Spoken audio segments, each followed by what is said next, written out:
Hello, everybody. Let me take care of a little homework here first. And here we go. You're listening to a Dare Media Group radio station. Daring Australian Radio Entertainment.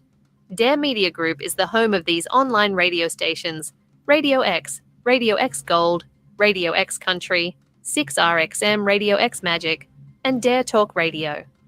Find out more at daremediagroup.com.au. Okay, well, that seemed to last shorter than I thought it was going to. You're tuned to the Sportcat show.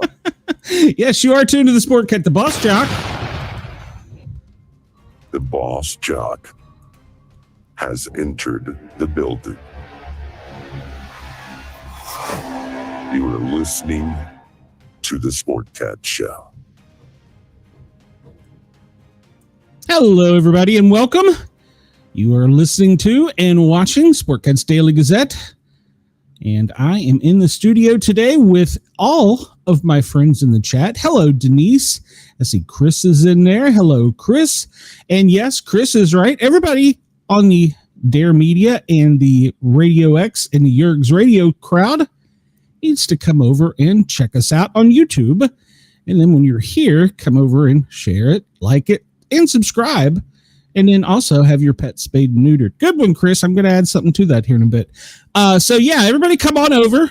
Check us out. We have a great chat. Denise is here. Chris is here. I'm sure there's some other, I don't know, mouth breeders in there somewhere, but we're all here. We're ready for a great show today. First, let's take care of some business. Last night's Big Brother show. If you're listening on Dare Media or Radio X, thank you. If you were trying to watch it on YouTube, apparently YouTube went down. It was down for several hours, and you couldn't stream to it. I don't know why, but apparently it was. So they're not going to tell you why. I suspect it was probably hacked. So, yeah. So you couldn't watch us on the YouTube. Anytime to any of my loyal YouTube followers that they don't find me here, look on Yerg's Radio or Radio X in Australia, and you can probably find me there, as well as Dare Media. So, and a host of other places. It wouldn't even let me download the recording once I made it. It was so weird. So I don't know what was going on with it, but like I said, YouTube's not going to tell you. Of course they're not going to tell you. All right, well, it is currently, hold on, I'm going to put my little clock up here. It is currently 13:05 on the East Coast, 1:05. It's 12:05 in Chicago, Denver. Good morning, 11:05. LA, 10:05 a.m. Good morning. And let's see, Anchorage, 9:05. Honolulu, 7:05. Perth, Australia. Thank you for tuning in and listening. In Sydney, good morning. It's 3:05 a.m. So welcome to everyone. I'm glad you're here. And let's jump into what we normally do here, which is a bunch of silliness. Did I mention today is really Friday? I spent most of yesterday and a days thinking yesterday was Friday. I'm perplexed because tonight is the opening of Washington Commanders preseason football. Big Brother has a show on, and On Patrol is on. So I'm just so confused. Yes, Chris, that even confused Julie. So yeah, we were talking about it, and I was quite vocal about how Ashley on CBS Big Brother, she was an idiot. She was an idiot. So those of you who don't know, on Big Brother, on every Thursday night they do a live eviction. Well, last night's live eviction, it was coming down to kind of the wire, but there was two people on the block, Jimmy and Kelly. Kelly has been on the block multiple times, and, well, Jimmy, he was shocked when he was put on there, and a majority of the group caught him playing both sides of the house, which will get you thrown out of the Big Brother house because neither side feels like they can trust you. So it came down to the vote. And Ashley, which I don't know how she's a lawyer. I don't know if she's passed the bar exam. Good Lord. That lady is just not the brightest bulb in the box. Anyhow, she came in and said she was confused after talking in the hallway to another player. And she came in and she finally said, okay, I want to get rid of Kelly, and which was one of the girls on the block. Well, then she was out in the hallway, and the guy coming in to vote is whispering in her ear, and she's shaking her head, and he's got his hand. You can't hear any audio. He's got his hands up in the air. Then he puts his hand over his mouth. She bolts to go back into the room on live TV and says, I want to change my mind. I want to change my mind. And it upset Julie Chen, who, if you ever watch Big Brother, you know she's lovingly referred to as the Chin Bot because sometimes she's robotic-like. She's done this for so long. And Julie was yelling, no, no, no, as Ashley bolted out of the door and the next guy came in to vote. Needless to say, there are no do-overs. So Ashley's vote went for Jimmy. And then at the end of the show, the very last scene you see is it's fading to black. As you see the outgoing head of house, Mickey, she had been kind of crazy head of house. She had HOHitis, as it's called in Big Brother world. And she was whispering to Ashley, I wonder who the second vote was. And the look on Ashley's face was, oh, I don't know. So, yeah, it was crazy. It was crazy. So, yes. Well, hello, Wendell. Welcome, welcome, welcome. We are glad you are here. I hope you got your car fixed, and I hope you're feeling better. All right, so historical events. By the way, yesterday we talked about what the president was going to be doing in the afternoon, and it got moved up while we were on the air. He was signing something for Purple Heart Day, and I'm not sure if I didn't catch it, the whole thing. I'm not sure if he was issuing new Purple Hearts or if he was just acknowledging it, but there was a ceremony and he signed something. So I probably should know.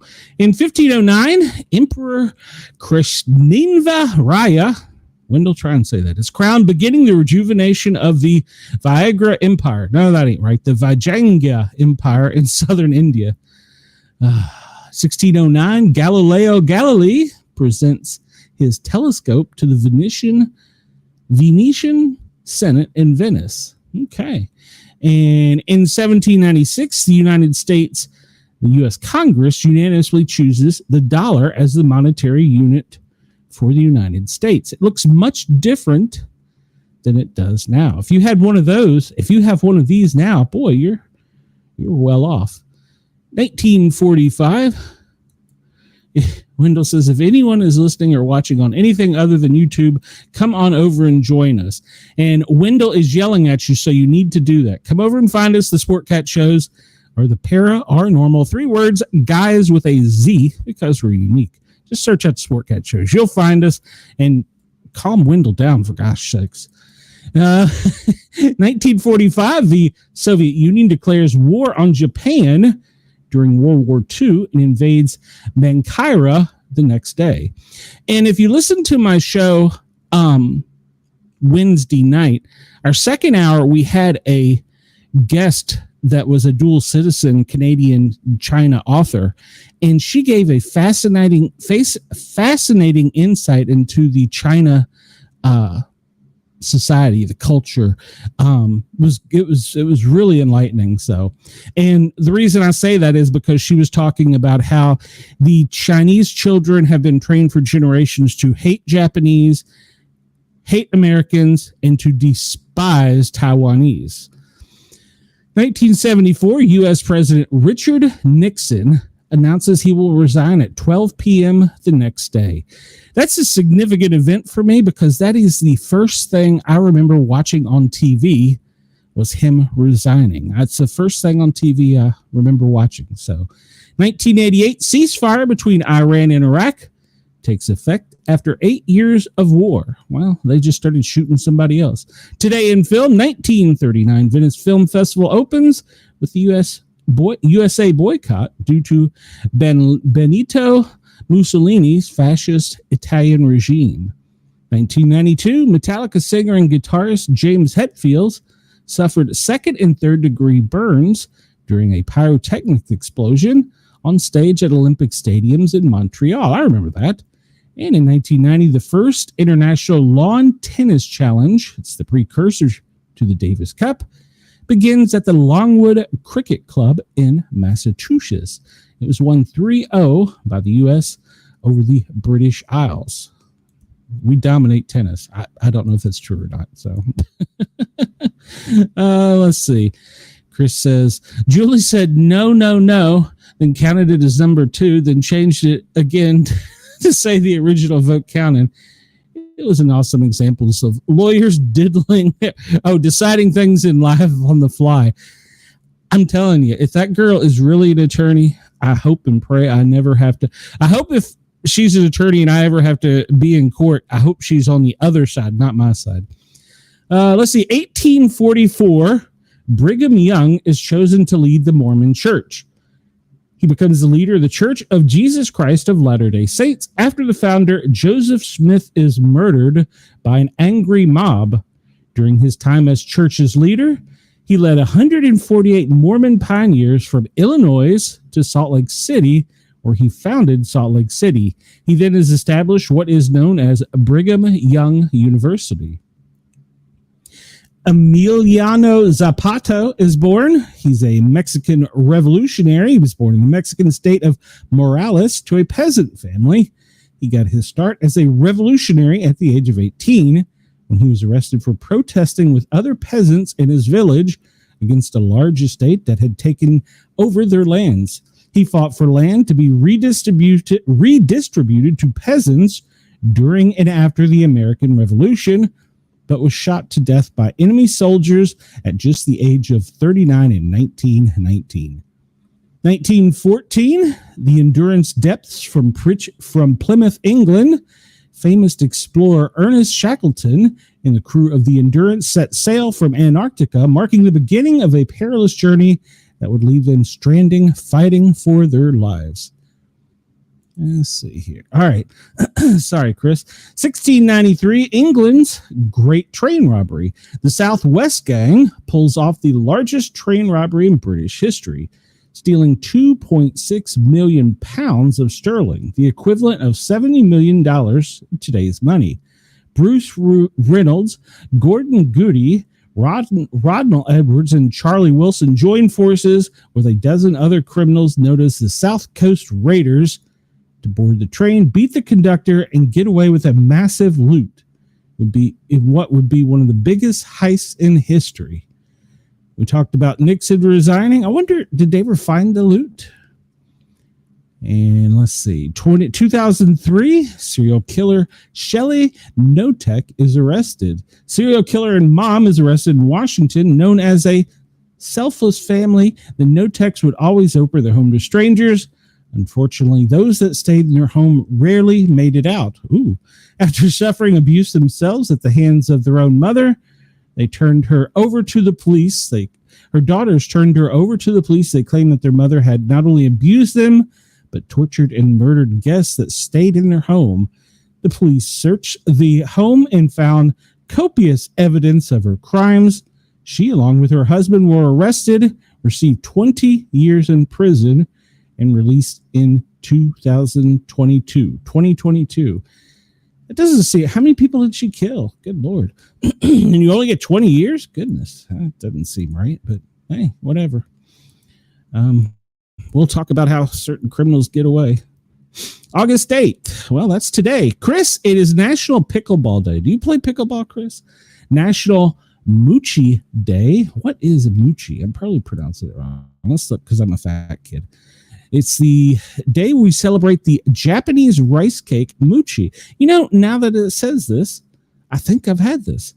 Moochie is a traditional Japanese rice dessert made from gelatinous rice. It dates back to 3rd century AD.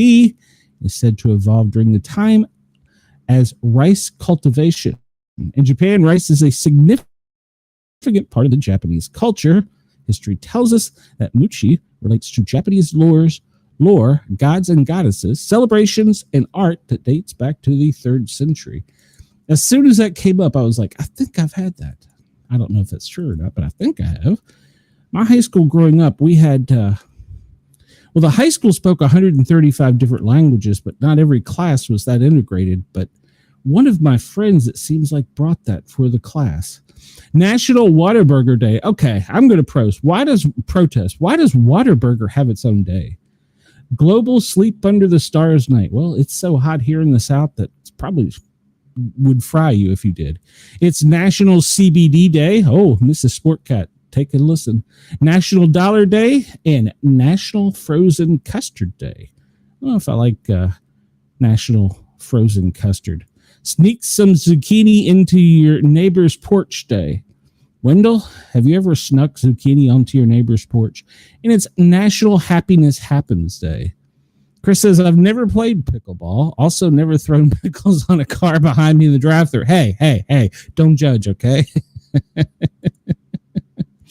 Wendell says they eat some strange stuff. Where does tapioca come from, Wendell? Have you ever had tapioca? I think I've had it once. It's a root. It's a Jello root, I think. National Happiness Day. Smile on August 8th. Share in the National Happiness Happens Day. On this day each year, just let it happen. You know, happiness, because happiness happens. Wendell, don't ruin my happiness. This day encourages happiness all day. Recognize every moment of glee, joy, delight, and pleasure. Don't let it pass. Most importantly, a flicker of a giggle should be given its due and should blossom into full-blown happiness. Don't be surprised if it happens.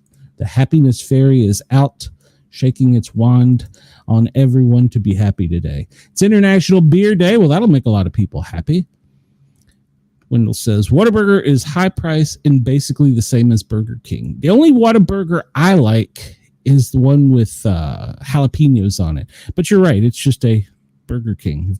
I don't know that Burger King has a jalapeno Southwest, but Digital Nomad Day. All right, I'm going to bite. What is Digital Nomad Day? It is August 8th. Every year celebrates the merit and lives of those who make the world their office. Well, as more people are disillusioned with working in rigid working cultures, many are looking for a way to experience the best world has to offer while maintaining their livelihood. So basically, it's people who go and work remotely in the woods. Dying to Know You Day. Well, I'm dying to know all my fans. It's the National Dying to Know You Day. International Allyship Day. Allyship, I'm probably pronounced that wrong. National Ann Day. Happy National Ann Day. National Braiders Day. National Dollar Day. And it's National Melvin. If you know anybody named Melvin, say hello to them and to Ann today. And it is National Perler Day. And I'm really not sure how zucchini is being snuck onto a front porch became a national day, but hey, it's National Tarantula Appreciation Day. Okay, then. Odie Day. It's the Peace Festival. Peasants Day. Rakashan Bandahan. Yeah, don't ask me to say that one again. And it is Scottish Wildcat Day. Shop online for groceries day. If I never have to leave the house, I'm a happy man. Take a penny, leave a penny day. That's an interesting approach. And I have been following some of these prepping shows because I watch it so you guys and gals don't have to. And one of them made a valid point that we should all start carrying some currency on us, from pennies, nickels, dimes, quarters, half dollars, and dollars in small bills, just in case there was ever a run on the bank or you needed to have money and there was no way to access it electronically and you didn't have to hand somebody a big $100 bill. So I have started carrying, well, I don't carry it, but I have a change purse where I've just thrown all my change of collected over the year, not all of it, but some of it, in a little purse. And if I go somewhere, I throw it in the car just in case. So it's Toubé Day. I don't know what Toubé Day. It's a religious day. Wear your mother's jewelry day. Wendell, that seems kind of odd for you. So let me catch up on the comments here. Wendell says, I thought every day is a happy day for you at night when you are alone. Well, you know, Wendell, I have been alone for, let's see, actually Tuesday, Wednesday, Thursday, Friday, 4 days. Gosh, it seems like much longer. Me and Ginger seem to be much less stressed. But I will tell you, I have to wash dishes now. I'm not a fan. So, yes. Sorry, I just don't like washing dishes. You know what? When Mom's gone, I should buy her a dishwasher. It would make my life a lot easier. All right, so this comes to us from our friends at the Smoking Gun. Video shows, and this gentleman, well, I don't know. Video shows lottery winner getting tased. A $167.3 million man attempted to escape from Floridian police. August 7th, a day after claiming the $167.3 million Powerball jackpot, James Farthing was at the lobby bar of a Florida resort bragging about his financial windfall, saying, I'm a millionaire, only wearing a pair of shorts and sneakers, but heavily tattooed. Oh, yes, he is. He's 50. He was apparently not pleased when a skeptical patron challenged the Kentucky man's story. He was claiming all these lottery Williams. Kevin Rushing, a 48-year-old Idaho resident, told police. Rushing, who was vacationing in the Tradewinds Resort in St. Pete, added that he told Farthing he was delusional. Well, what followed was a melee that resulted in felonious and misdemeanor charges being filed against Farthing. He's a career criminal con who is now one of Bluegrass State's wealthiest men. The incident was captured on body cam video released by the police in response to an open records request. Footage can be seen without sound. Officers have been called to the resort in response to the unruly behavior of Farthing and his girlfriend. The guy with the tats was basically trying to fight everybody in the bar, the deputy reported. This guy came in acting like an asshole, saying, I'm a millionaire. After being called out, he allegedly punched another bar member in the face. They were grappling on the floor when deputies arrived and rushed in to separate the pair. As the cop was detaining Rushings, Farthing got to his feet and attempted to kick Rushings in the head. Instead, he struck Aristotle in the face with a second kick. A second hit kick. Right, that's kind of confusing. We just need to watch it. Subsequently, the officer. Oh, so he punched the officer in the face. Yeah, that'll get you in trouble every time. So the officer drew his taser, demanded he put his hands back behind his back, right the F now, and get against the effing wall. Instead, he made a run for the exit. Well, that didn't last too long.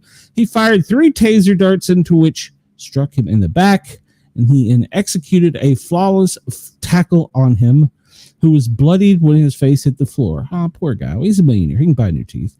You see, I have him as you walk up and you effing kick him and you hit me in the effing face. Oh, the cop was angry. He said, I'm sorry, man.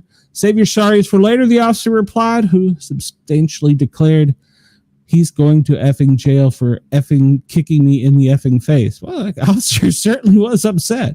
He rode the lightning and he got taken down. You know, I'm kind of liking the way the cop describes this. He was charged in a June 25th. He was charged in a June 25th criminal information with battery on law enforcement, a felony resisting, a misdemeanor. Initially charged with simple battery for punching the other guy in the face. That was dropped. And he's free on $10,500 bond. He spent a total of 30 years behind bar and is scheduled for an August 11th pretrial. So I guess he'll get a good lawyer. Can we see the body cam? Just asking for a friend. Oh, you can see the body cam. So here we have police officers doing what they do, rushing to the scene. He's making sure. I'm going to turn this off because I don't want any foul language to come up on the radio.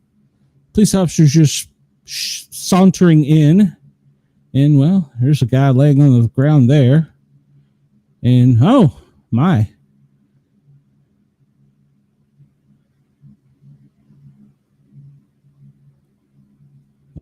I thought I muted this.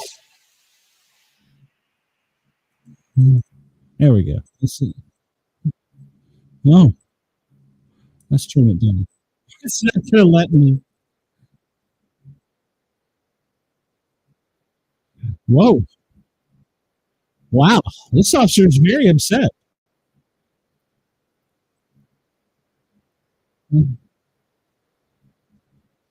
Wow.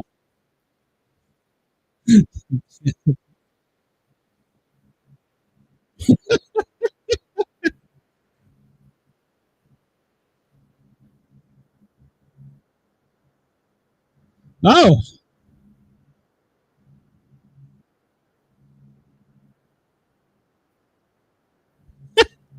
Alrighty then. That's what he said.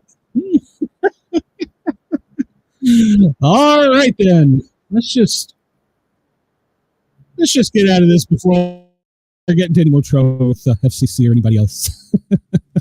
Chris says the cop was making a nice Metallica reference about riding the lightning. It's Friday. We could all use seeing a good tasing, right? That police officer was certainly angry. And I don't blame him. Good for the police officer. All right, so this comes to us from our friends at WTOP. And yes, you read the headline correctly. A man is arrested for throwing sex toys into a crowd at a WNBA game in Phoenix. Arizona man was arrested after police say he threw a sex toy into the crowd at a WNBA game. The latest in a series of similar disturbances at arenas across the league over the past several days. Police say the 18-year-old pulled the sex toy from his sweater pocket. It's at a sex toy in your pocket. Are you happy to see me? At Tuesday's matchup between the Phoenix Mercury, the Connecticut Sun, and threw it towards seats in front of him, striking a spectator in the back. I at least hope it was clean. The man later told police it was a prank that had been trending on social media, and he thought that he bought the toy a day earlier to take the game. He was later tackled by a volunteer at the arena who had witnessed the melee and began following him as he tried to leave. Man says he was arrested on suspicion of assault, disorderly conduct, and publicly displaying explicit sexual material. All right. Over the last week, sex toys have been thrown onto the courts in Atlanta, LA, Chicago, and one landed last night near Indiana's Sophie Cunningham after it was thrown from the stands in LA. Players have said throwing toys at games is disrespectful and potentially dangerous. Chris says maybe the guy was just angry. It was April 29th and the place still had Christmas trees displayed. That could make you angry. He did look like an angry Santa Claus now that I think about it. So at least the gentleman that threw the sex toy, and I'm using that word very, very lightly. At least the man that threw the sex toy onto the court, it was a brand new one. So, but how would you like to be watching a baseball game or a basketball game and suddenly be whacked in the head by a sex toy? Good God. All right, we covered this story earlier this week. And we're finding out that the Fort Stewart shooter, well, he was bullied over stuttering. Sergeant Cornelius Radford, who was accused of shooting 5 fellow soldiers in Fort Stewart, Georgia, was, quote, bullied a lot over his stutter to the point of barely speaking, according to NBC News. Police said Radford, he's 28, an automated logistics sergeant from Jacksonville, Florida, used his personal handgun in Wednesday's attack. One fellow soldier told NBC News that Radford was bullied almost as soon as he joined the Army. So he was bullied about stuttering, so he shot his coworkers. Makes perfect sense. All right, so we talked about this, I think, yesterday, and I said J.D. Vance probably didn't know anything about that because I forgot to ask Yergs, because that's a Secret Service thing. So J.D. Vance had no idea the Ohio River was raised for protection on his birthday kayaking trip. The U.S. Secret Service said it was requested the increased water flow for the river to ensure motorized watercraft and emergency personnel could operate safely. His security detail was the one that had it raised last weekend to accommodate for the trip. Vice President's home, who is in Cincinnati, his family took part in a day of water sports to celebrate his 41st birthday. The U.S. Secret Service said it requested the increased water flow for the Little Miami River to ensure motorized watercraft and emergency personnel could operate safely while protecting the vice president.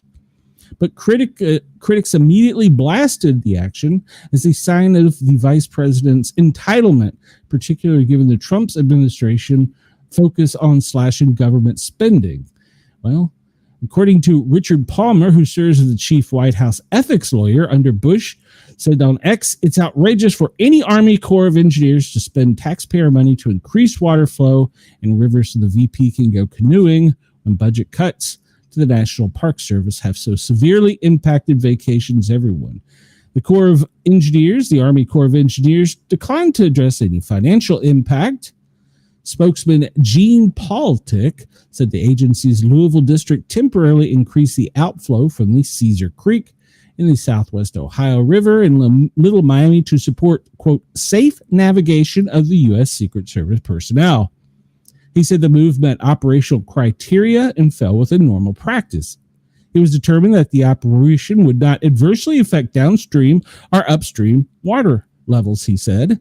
Downstream stakeholders were notified in advance of the slight outflow increase, which occurred August 1st. Vance's birthday was on the 2nd. Vance's spokesman, Taylor Van Kirk, said the vice president was unaware the river had been raised. The Secret Service often employs protective measures without the knowledge of the protectees or the staff, as was the case with last weekend. The sprawling 2,830-acre Cedar Creek Lake has an unlimited horsepower designation and 5 launch ramps, according to the Ohio Department of Natural Resources. The marina, campground, and lodge are also located there. The department provided two resource officers to assist Secret Service with the Vance event, according to a spokesperson. And the Vance family has already become accustomed to certain accommodations being made as they move around the world. During a recent trip to Italy, the Roman Colosseum was closed to the public so that his wife, Yusha, and her children could take a tour, sparking anger among tourists. The Taj Mahal was closed to visitors during the Vance's family visit to India. Well, such treatment isn't reserved to just one political party. Let's be fair about this now. When Democrat Vice President Al Gore, he was the presidential candidate, he paddled down the Connecticut River for a photo op in 1999. Well, utility officials had opened a dam and released 4 billion gallons of water to raise the river's level. That request, too, came after a review of the area by U.S. Secret Service, and Gore also experienced political pushback. His campaign said at the time he did not ask for the water to be released. It's just safety and security. So come on now. And Chris says, remember in 2020 when people were burning down cities and rioting, but it was okay because they were angry and it needed a vent. Now tossing a sex toy on a basketball court will get you arrested. In fairness, Chris, he was kind of slapped with a unit on the back of the head. But I see your point. We covered this the other day. This is from WTOP also. The former TV Superman is going to be an honorary ICE officer. See, I said he wasn't going to go out on the streets and do anything. He was going to be a spokesperson. Dean Cain, the actor best known for portraying Superman on the 1990s television show, wants to join U.S. Immigrations and Customs Enforcement. In an interview with Fox News, Cain said he'd already spoken to the agency responsible for carrying out President Donald Trump's mass deportation agenda. Assistant Secretary Tricia McLaughlin, the Department of Homeland Security spokesperson, said Thursday that Cain would be sworn in as a, quote, honorary ICE officer in the coming month. It wasn't immediately clear what his duties as a, quote, honorary officer would entail. Cain is 59. He told Fox News he was already a sworn deputy sheriff and reserve police officer. Earlier this week, he went to social media, encouraging others to join the agency. Department of Homeland Security said Wednesday that it is removing age limits for new hires at the agency responsible for immigration enforcement. It aims to expand hiring after a massive infusion of cash from Congress. Cain in the past decade has been outspoken in his conservative viewpoints and endorsed Trump in 3 elections. A representative for Cain did not respond to a request for comment. McLaughlin referred Cain's titular role in Lois and Clark, The New Adventures of Superman, which ran from 93 to 97. In her statement, she said, Superman is encouraging Americans to become real American life heroes. Warner Brothers, which released a new Superman last month, didn't immediately respond to a request for comment. The film, which made over $500 million and stars David Corenswet, became a hot-button topic with right-wing commentators who criticized the movie as, quote, woke, after director James Gunn referred to the character as being a, quote, immigrant. All right. So Chris says 2020 is F your business, F your job. 2025, hit that dildo basketball player's foot, lock the place down. It's true. Well, speaking of crime, we said something about this the other day, and my buddy over on X, Penguin6 on YouTube, well, he broke this story. More federal law enforcement officers will be patrolling D.C. streets over the next coming days to combat crimes. In the words of President Donald Trump's administration, quote, make the city safe again. District residents can expect to see an increased presence starting Friday at midnight. Oh, I'm sure my buddy will be on the street. According to a statement from the White House press secretary, Washington, D.C. is an amazing city, but has been plagued by violent crime for far too long, she said. Trump has directed an increased presence of federal law enforcement to protect innocent citizens. There will be no safe harbor for violent criminals.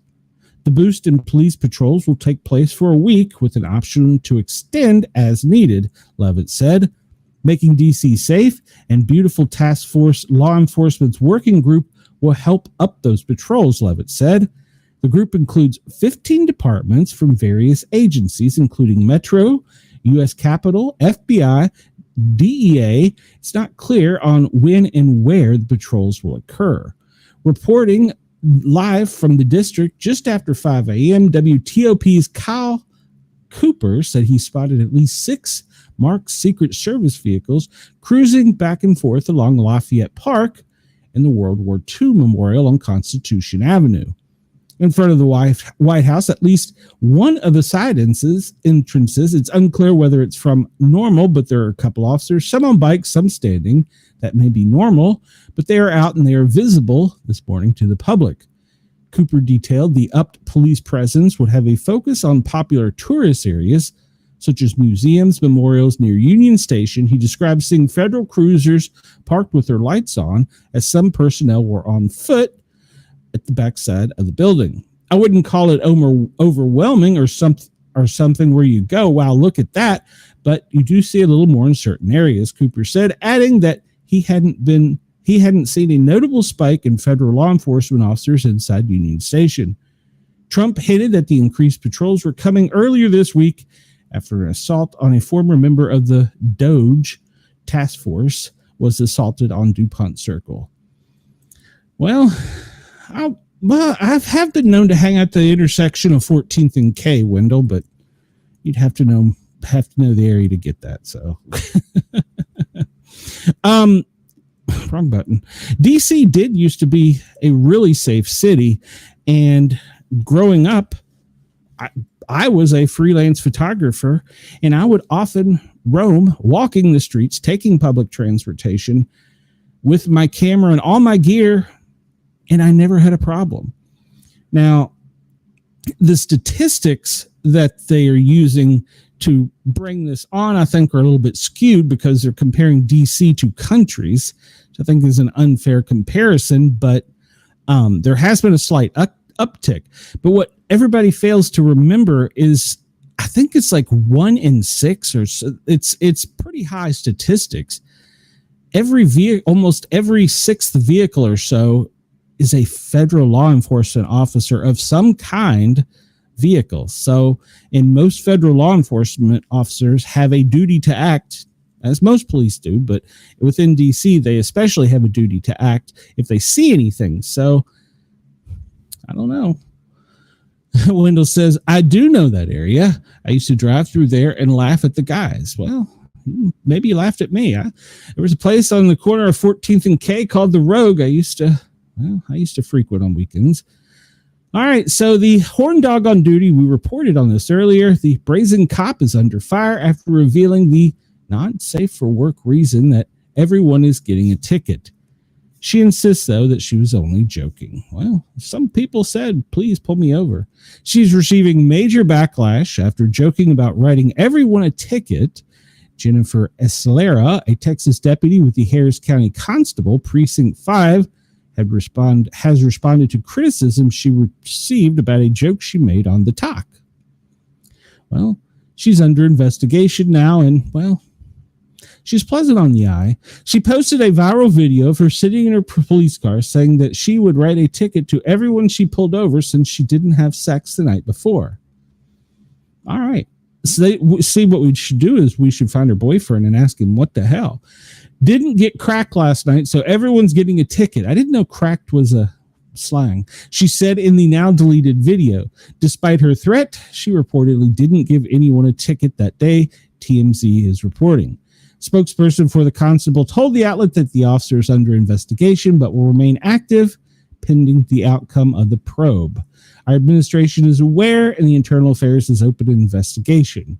We have no further comment. Houston residents and social media users alike don't approve of the cops' actions. I think it's really inappropriate and disrespectful, resident Alice Fitch told the outlet. All right, so she didn't get cracked. I didn't really know that that was a thing. All right. Wendell says, I know you like the rainbow crosswalks. Actually, no, Wendell, I didn't. Astronomers say, and that was there one in D.C.? I know there was one in Atlanta. Was there one in D.C.? Astronomers say unidentified object could be an alien spacecraft. We've never seen such a thing. Well, Avi Loeb suggested that NASA may have rushed to conclusions by ruling out the possibility of a, quote, artificial aircraft. Well, the plot of the movie Independence Day could soon become a reality. Well, you know what? This annoys me, so we're going to have to find out more. We're going to find a new story that'll let us see, because that's annoying me. You shouldn't have an article if you don't want to let us see it. Here we go. What does this say? Well, here we go.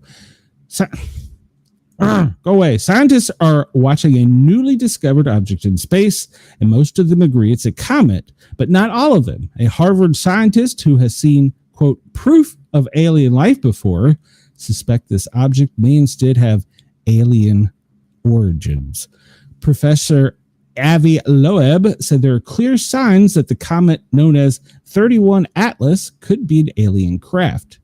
We should put all possibilities on the table that it's a rock, a comet, or something else until we get evidence. The data that will tell us what it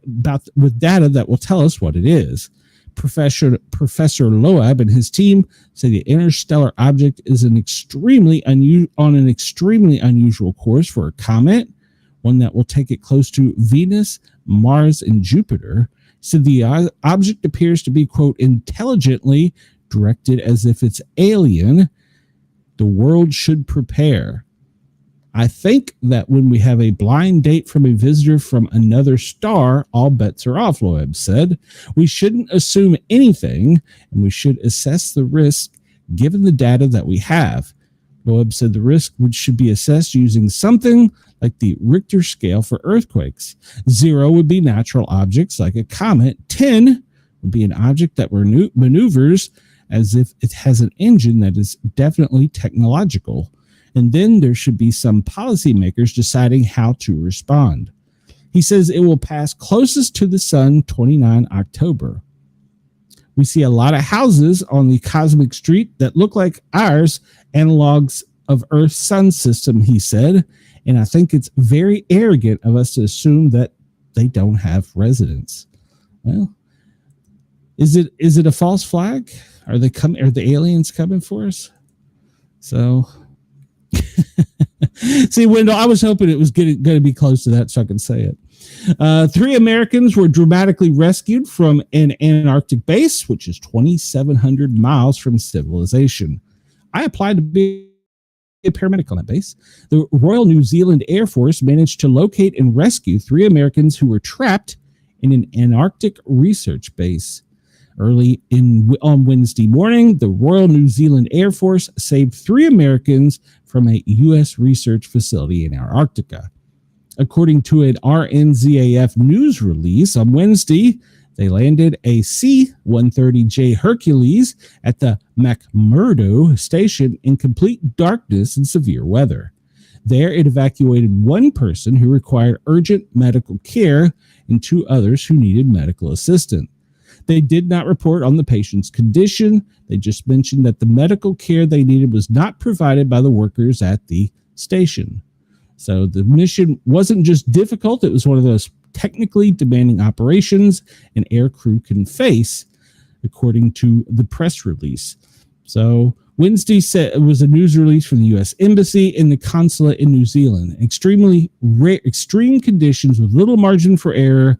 They executed this mid-winter Antarctic medevac flawlessly. So, according to CBS News, the distress call was issued by the National Science Foundation of the United States, which operates the stations. According to the Air Force news release, they prepared to take off the emergency flight leaving from Christchurch, New Zealand by Sunday night, but weather and other circumstances preventing them from doing so.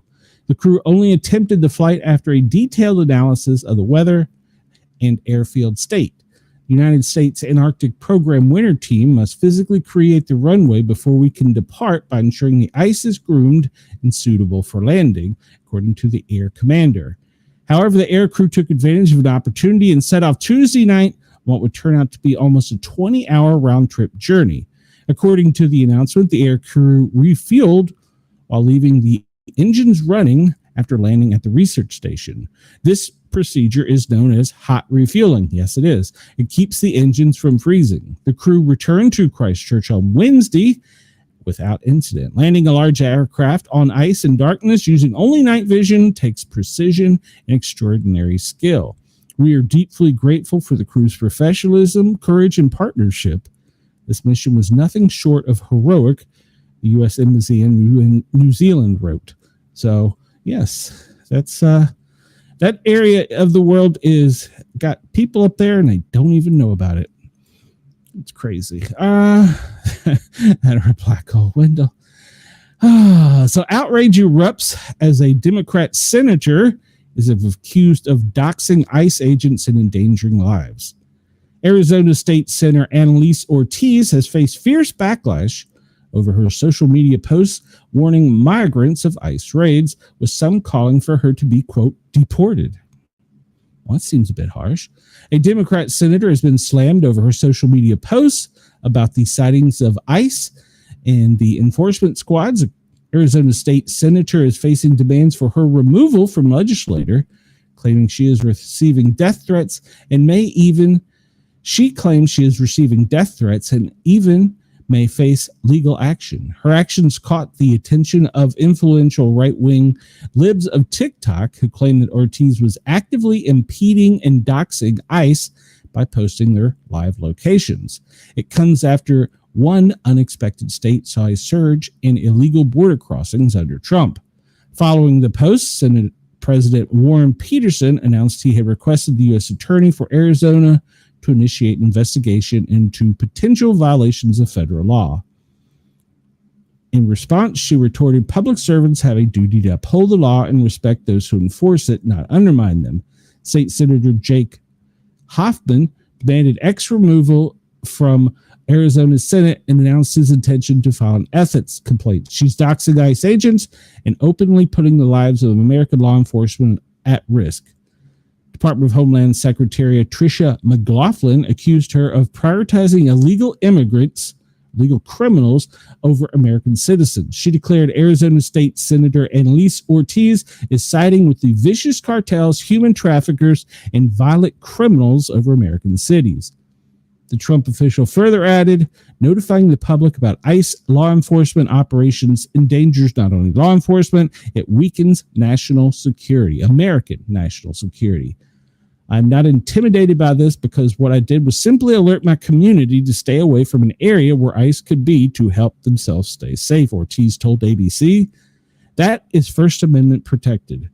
She mentioned that many in her community are fearful of ICE raids, noting that legal residents have been detained. She likened her post to the apps that inform people about speed camera for drivers.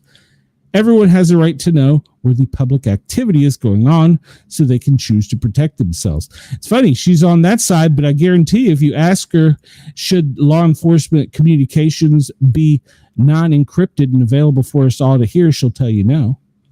I've received death threats, calls for my arrest, calls for my deportation, even though I'm a United States citizen born and raised in Arizona. It's disgusting.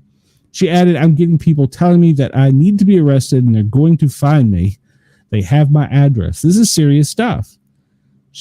Hobbs also expressed her concern about the safety of law enforcement in light of posts like Ortiz. She commented, certainly have concerns where I've seen officers conducting a raid and being targeted, and we want to make sure that it's not a situation that's being used to create here. I assume they mean that they're trying to create a situation to harm law enforcement. All right, so this yesterday broke, and we didn't get a chance to cover it, but we'll talk about it now. President Trump reportedly issued a directive to the Pentagon to initiate military action against certain Latin American drug cartels, which his administration has classified as terrorist organizations, sources have told the New York Times. Now, this is funny. If you watched Penguin 6's video last night, Pete Hegseth was seen walking into the White House unexpectedly, and he seemed kind of rushed, and he had several military attaches with him, and they were all trying to get a picture and ask questions, and of course he was just smiling and nodding. So that brought up the fact, why is he here? So, and then remember we talked about yesterday, Trump had some closed door meetings. So there you go. The move to involve the American military marks the most assertive step yet in the administration's intensifying campaign against the cartels and shows Trump's readiness to deploy military forces to carry out responsibilities of the country's law enforcement. The New York Times reported that the order provides a, quote, official basis for the possibility of direct military operations at sea and on foreign soil against cartels. Sources who wish to be anonymous told the outlet that military officials have started planning how the military will pursue the, quote, terrorist groups. It is not detailed what the White House, Pentagon, or State Department lawyers has said about the directive, or the Justice Department's Office of Legal Counsel, who analyzed the legality of the directive. The deployment of the U.S. military follows Trump's dedication to facing the drug crisis in the United States, as Trump has focused on the drug fentanyl specifically. In July, the president signed the HALT Fentanyl Act into law, surrounded by families who lost loved ones to the scourge of fentanyl. The law classifies any fentanyl-related substance as Schedule I drug under the Controlled Substance Act. Trump said the move marked another defeat for the savage drug smugglers and the cartels. In the last 4 years, fentanyl has become the number one killer for Americans from age 15 to 48. President Trump said, for 4 years, we felt ignored, President Trump, for 4 years, we felt ignored, but you've changed that, said Ann Fundner, who lost her son to fentanyl. It's a lifeline to families across America, keeping our families safe. Thank you for keeping our safe for our children. It's what we voted for. So, and he also put a bounty, $50 million bounty on Venezuela president's head. Really didn't know what the deal was with that, but I think we might talk about it. This comes to us from Metro Atlanta, and I just want this story as a backflow to other stories we've talked about, and just throw this out there for your opinion. A Metro Atlanta man is accused of making racist threats online, and he is denied bond. Fairburn, Georgia, a 42-year-old Metro Atlanta man was accused of making racist and, quote, anti-Semitic threats online. He will remain in jail. Fairburn man Christopher Robertson appeared in federal court earlier this week after being accused of posting videos threatening Jews and blacks on social media, and as well as, quote, visiting several Jewish facilities across Metro Atlanta. Federal authorities said Robertson posted a series of videos online where he made racial threats and claimed to be the, quote, official spokesperson for the white race. I didn't nominate him. On July 30th, he was seen wandering around the Jewish Federation of Greater Atlanta and later at a synagogue in Midtown, where he's accused of making derogatory remarks about Jewish people. Robertson, who calls himself James Lomack, was arrested on Friday after a long standoff with the FBI. These types of threats are not taken lightly. Theodore Hertzberg, a U.S. attorney for the Northern District of Georgia, say officials will aggressively prosecute anyone who utilizes the internet to threaten and intimidate our people. If convicted, he could face 5 years behind bars. So he is not going to be able to make bond, but others could tell law enforcement where ICE agents are and harm them. There's a key word in this that we talked about yesterday, anti-Semitic threats. There's key words there. Just throwing that out there. So that's not, it's, as our former president would say, that's not hyperbole. Chris says, I guess when past administrations labeled Catholics interested in the traditional Latin Mass and school parents arguing at PTA meetings as domestic terrorists, it's kind of opened the door for this. Well, I didn't realize though that we could put a bounty on another country's leader's head.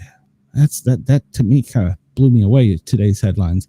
This is from Tennessee, come out last night. Tennessee Governor Bill Lee has mobilized the National Guard to help ICE in this state, Tennessee. This move comes in response to the U.S. Department of Homeland's request for assistance. Guardsmen will be helping with administrative and clerical duties at Immigration and Customs Enforcement's processing facilities within the state. The governor has said many times Tennessee stands ready to support President Trump's effort to secure our nation's border and remove the most violent criminals from our state. Well, here's a mayor in another city. Seattle mayor tells criminals, quote, he'll simply pay to fix their vandalism instead of throwing them in jail. Seattle Mayor Bruce Harrell just launched a new program to help small businesses recover from crime. That sentence alone should be enough to make your blood boil. He doesn't even bother to pay lip service to addressing the crimes causing the damage he'll pay to fix. It's called, quote, back to business. And on paper, it sounds reasonable. Reimburse business owners up to $3,000 for vandalism and offer up to $6,000 for preventative security upgrades. But this isn't a bold new strategy. It's a lazy bandage to cover a gaping wound, one inflicted by the very politicians now pretending to be the solution. Harrell has done little to tackle the crime crisis Democrats created, to the extent that things have gotten better, which is undoubtedly true if it was in spite of Harrell's efforts, not because of them. Now that crime is so visible and it's affecting his re-election campaign, he is tossing a few taxpayer dollars at the symptoms while ignoring the cause. The Seattle mayor is in damage control before the election. What he calls a real solution is in fact a real insult. Every shattered window, broken door, or vandalized storefront isn't just a repair bill. It's a real setback for business owners and employees' livelihoods and a neighborhood's vitality, Harrell said in a press release. He's right. It's a warning sign of a city that isn't taking the crime seriously enough, though. But it's also the byproduct of his policies he's either supported or failed to correct. Businesses are not broken because of bad luck. They're broken because criminals know they can act with impunity. And what does Harrell do in response? A refund program. This is not leadership. It's damage control before an election. A taxpayer-funded campaign stunt. The mayor's office tried to paint this part of a broader economic recovery strategy. In reality, it's a taxpayer-funded campaign stunt. Throw some money at a few broken windows and hope voters forget the years of broken promises. What small businesses actually need isn't a reimbursement form. They need cops, real policing. They need a mayor willing to prioritize public safety with actual law enforcement support, not neighborhood grants and red tape heavy reimbursements. How many homeless people have to commit crimes on 3rd and Blanchard in Belltown before the mayor truly acts? How many people have to be terrorized in the International District before a meaningful change? If you're a criminal in Seattle, this program tells you everything you need to know. You can destroy private property and the city won't stop you. They'll just clean up after you and hand out gift cards. Harrell's plan doesn't deter crime. It budgets for it. There you go. That comes from the Seattle radio station where they're talking about their mayor's election and how he's doing crazy stuff. It's top of the hour. Good afternoon, good morning, good day. I have a button here I have to push. Let me find it. And here we go. You're listening to a Dare Media Group radio station. Daring Australian Radio Entertainment. Dare Media Group is the home of these online radio stations: Radio X Gold, Radio X Country, 6RXM Radio X Magic, and Dare Talk Radio. Find out more at daremediagroup.com.au. You're tuned to the Sportcat Show. And there you go. Thank you for tuning in on Dare Media Radio X. Everyone in Australia, we encourage you to come over and join in the chat. We have a great live chat. Come over and find us on the YouTubes. Search out the Sportcat shows or the Paranormal Guys with a Z. All right, so we got a couple little quick headlines before we get to other things. The U.S. Air Force is looking to buy 2 Tesla trucks for use as targets for precision munitions during targeting, testing, and training. Service says it needs these vehicles for this purpose specifically because of the prospect of, quote, unspecified adversaries driving around in them in the future. The Cybertrucks are among 33 target vehicles the Air Force Test Center is looking to acquire and have delivered to White Sands. Contracting documents are posted online. The site is run by the U.S. Army, but the Air Force has significant presence there. There are no name brand requirements for other sedans, bongo trucks, pickups, and SUVs. There is also on their proposed shopping list intended for use as target vehicles in the support of U.S. Special Operation Command's standoff precision guided munitions. That's a lot of words. It's for training purposes. So we're going to fire Hellfire missiles at Cybertrucks. I don't understand. And small bombs. Well, they won't say why they need them, but they want to be able to roll them in, tow them in, and then bomb them, basically.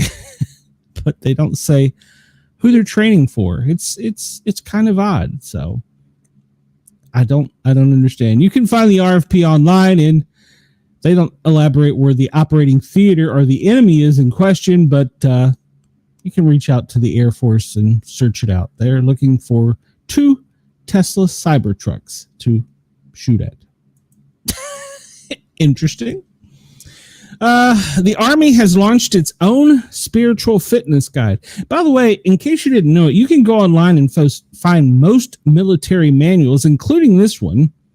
This is a new guide, along with Battle Book, are meant to help soldiers' resilience and readiness.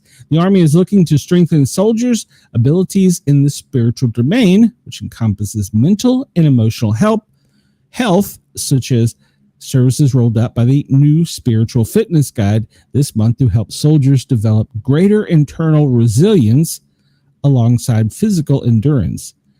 The Army released the new guide as the Battle Book to go with it on August 1st. The 9-chapter guide, which is functions like a physical fitness guide, but for spirit. The new material comes as part of the Army's Holistic Health and Fitness Program, also known as H2F, a reshaping of the service's focus on wellness and physical fitness. The guide was developed in fall of 2024. The Army's Chaplain Corps Regimental Sergeant Major said in a statement, to task and purpose, the new guide offers a framework for how to train soldiers in what it calls the, quote, spiritual domain, just as the Army has done for physical fitness. It is a practical, leader-focused resource highlighting the importance of spiritual readiness, defined as the ability to endure, overcoming growth through adversary, Simmons said. It offers doctrinal alignment and inclusive approaches to spiritual development that can be applied to the unit level, regardless of the individual's belief. The Army in the guide itself said that it does not follow any particular religion, doctrine, or line, but instead focuses on the soldiers finding their, quote, source of strength, which could be religious or not.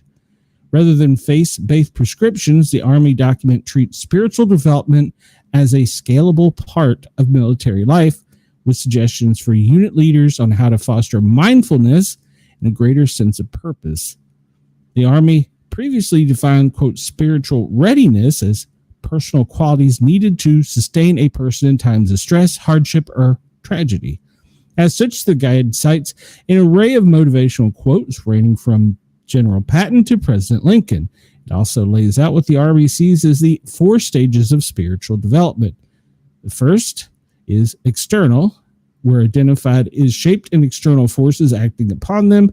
From there, they can develop to the agency stage, where they start to take direct control of their lives. Then the purpose stage. The Army defines the final level of development as the empowered stage, where concern for the big picture becomes paramount. Alongside the guide, the Army also launched, quote, battle book, tied to the spiritual fitness aspect. It's a field-ready manual meant as a kind of hands-on companion to the spiritual fitness guide. So you can actually download most military documents online, including this one. I have downloaded this one. I'm going to take a look at it over the weekend. All right, one last story. It is football season, or starting to be football season in the NFL. Josh Allen of the Buffalo Bills, well, he shows his true colors at training camp interaction with service members. Josh Allen showed his true colors towards American military service members after Tuesday's Buffalo Bills training camp practice, taking off his hat to shake each of their hands. Allen is not only in the spotlight position as by far the biggest star on the Bills, he's also one of the most elite names in the entire NFL, giving extra importance to every action he takes. The critical moments of Tuesday's interaction sees Allen mobbed by fans asking for an autograph, a dozen or so signatures in. The 29-year-old sees 4 service members out of the corner of his eye. After he finishes the autographs for the fans, including standing between himself and other service member, the signal caller removed his cap to give each one of them a firm handshake. And he can be saying something brief to each service member who were also in the line for autograph, which was likely thank you. Allen then returned to the first service member in line and signed each of their items before continuing on with the signatures. So there you go. NFL and Bills fan has been responded universally positive to his gesture, with several comments like, that boy was raised right. So I'm not necessarily a huge Buffalo Bills fan, but that was very, very nice of him. So kudos to him. All right, let's get on with what we normally do here. Besides for the silliness, there's a lot of silliness going on here. We have the FEMA Daily Operations Brief. This was presented to the president this morning, Friday, August 8th at 8:30 a.m. Eastern Time. And, well, this is the public version, not the secret squirrel version. I want the secret squirrel version. Severe storm. There are no significant ongoing operations or new ongoing operations. They are monitoring severe thunderstorms, heavy rain, and flash flooding in the northern plains, critical fire weather in the central basin and Rockies, excessive heat in California's southwest and the plains, tropical activity in both the Atlantic and the Pacific.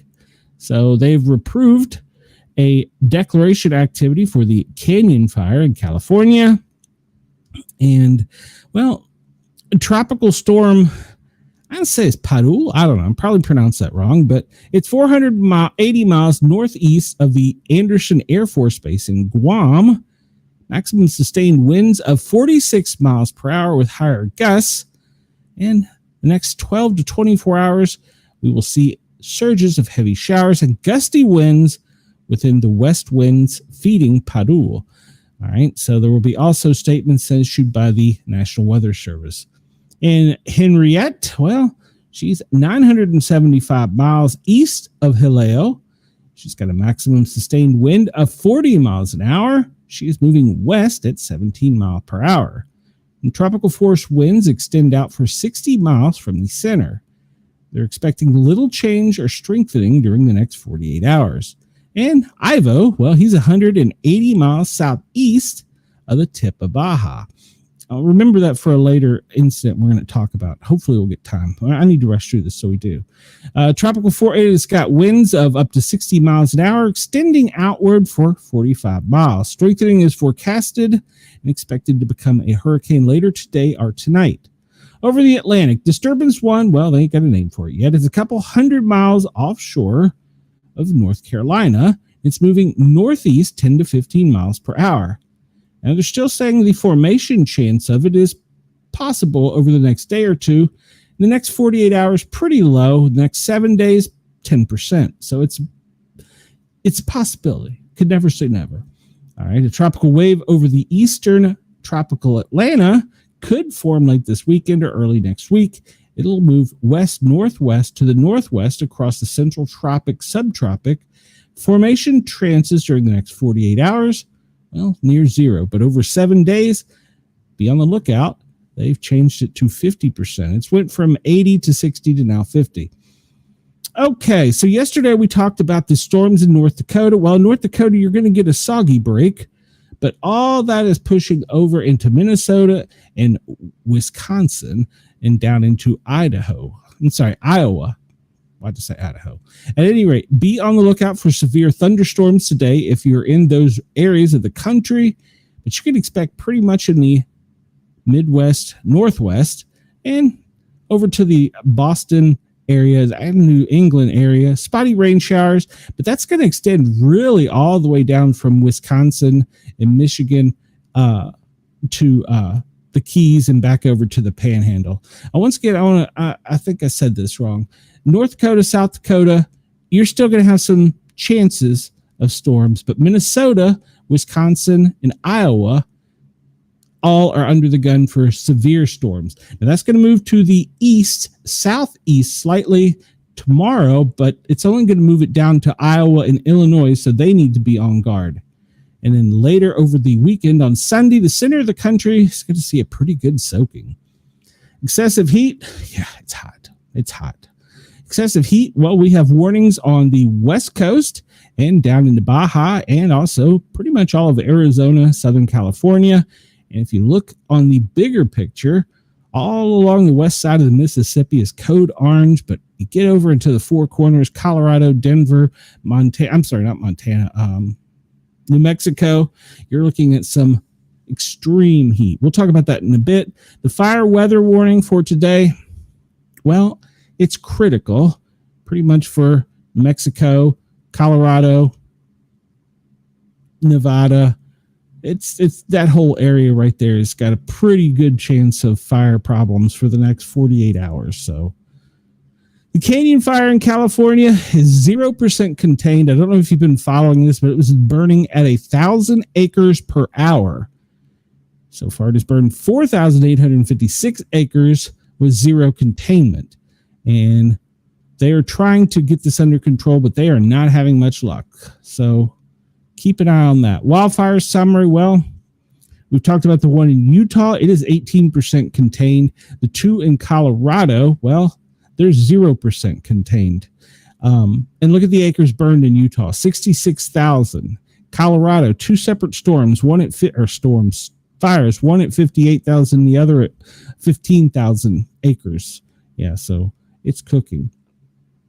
For the next 24 hours, well, nothing for the space weather outlook and the spacecraft visitors in the next 24 hours. We need a warning sail, like purple, blue, green, whatever. Here's the map of FEMA operating, and we see that they have 17 joint field offices. They're working with 64 major disasters, 7 emergency declarations.